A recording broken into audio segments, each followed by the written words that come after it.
Ang Year of the Wooden Dragon ay taon ng pagiging progresibo at ambisyon. Dahil ito ang zodiac na una at most successful zodiac sign. Sapagkat tinatagyan nito ang mga katangiang katulad ng leadership, aggressive, at monetary success. Tamang-tama ito sapagkat ang wooden element ay malakas mag-absorb ng daloy o flow ng good energy. At kumakatawan din ito sa kalikasan tulad ng halaman na siyang malakas tumatap ng mga swerte. Tulad naman narito ang 10 halaman na maaari ninyong alagaan o itanim na yung darating na taong 2024. Number 10. Areca palm.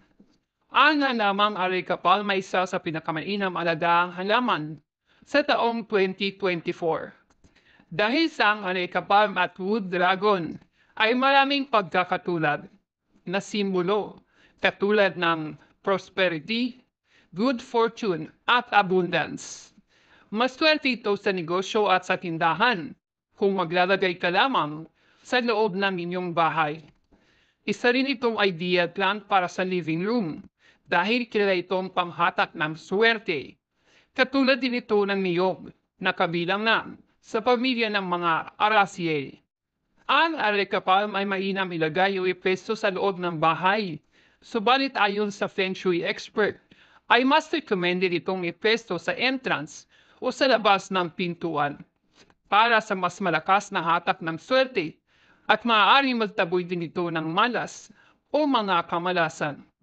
Ang dahon nito ay animoy palaspas na at maaaring pampalayas ng mga masamang elemento na maaaring dumikit sa iyo mula sa labas ng tahanan.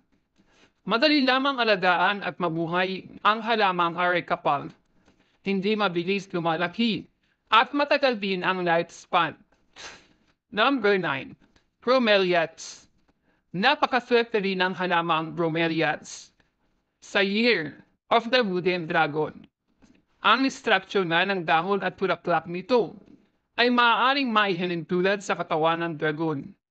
At kung magkakameron ka lamang nito sa taong 2024, ay pinaniniwalaang dadandali ng inyong kapalaran at kabuhayan. Sumisimbolo rin ito sa pag-asa, kasiyahan at tagumpay na may kaugnayan sa pera. Mainam ding iregalo ang halamang ito dahil nagtatagay ito ng swerte na kung tawagin natin ay domino effect.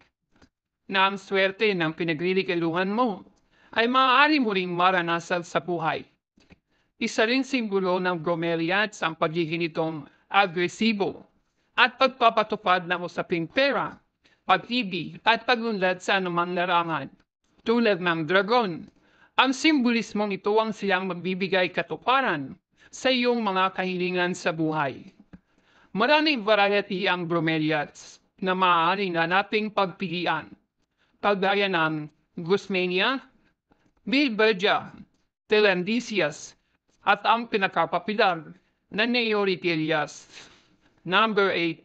Snapdragon. Ito ang pinakaopisyal na halaman para sa taon ng wooden dragon. Dahil sa pangalan pa nga lamang, ng halamang ito ay mayroon ng dragon. Kinalala ito sa katawagang Antherainum. Binansagan itong snapdragon sapagkat ang mga structure ng bulaklak nito ay maaaring mahihiling tulad sa nakabukang ulo ng dragon. Sumisimbolo ang halamang ito sa mga positibong enerhiya, excitement, at pantaboy ng kamalasan. Ang pagkakaroon nga ng snapdragon sa taong 2024 ay maaaring maghatak ng swerte sa karir, charisma, at personal na magnetismo. Pinaniniwalaan rin na sa ilang kultura, ang bisang paglay ng snapdragon ay may kakayahang kontrahin ang enerhiya katulad ng kulam at masamang gawa ng tao. Minsan lamang mamulaklak ang snapdragon sa isang taon, depende nga sa kondisyon at klima ng kapaligiran.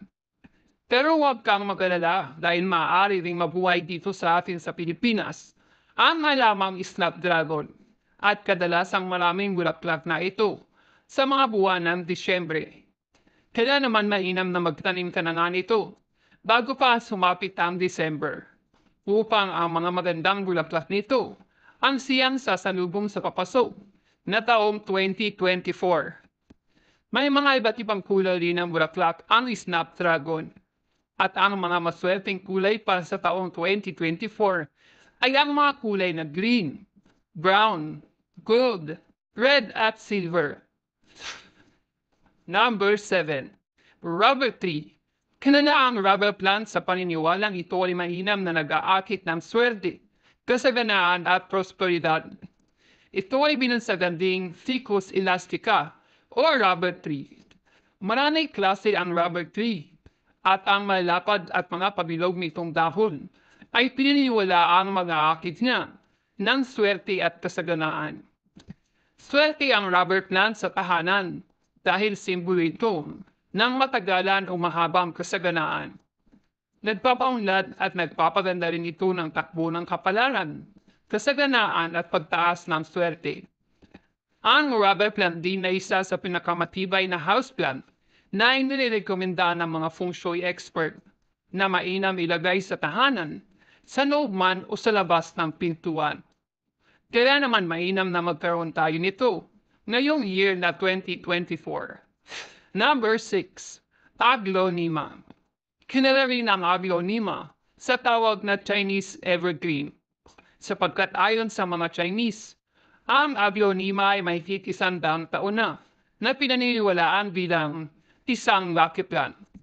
Swerte din ito sa negosyo at kung ilalagay mo ito sa pintuan ng bahay, ay maghahatak ito ng magandang pasok ng pera at kaginhawahan sa buhay.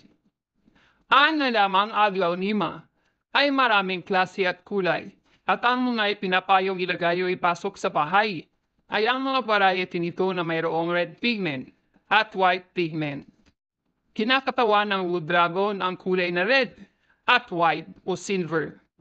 At kung meron ka nito ay pinalalakas nito ang pasok ng kasaganaan at yaman sa tahanan. Marapat na ipwesto ito sa maliwanag na lugar, huwag masyadong diligan, at iwasang mabilat sa matinding sikat ng araw.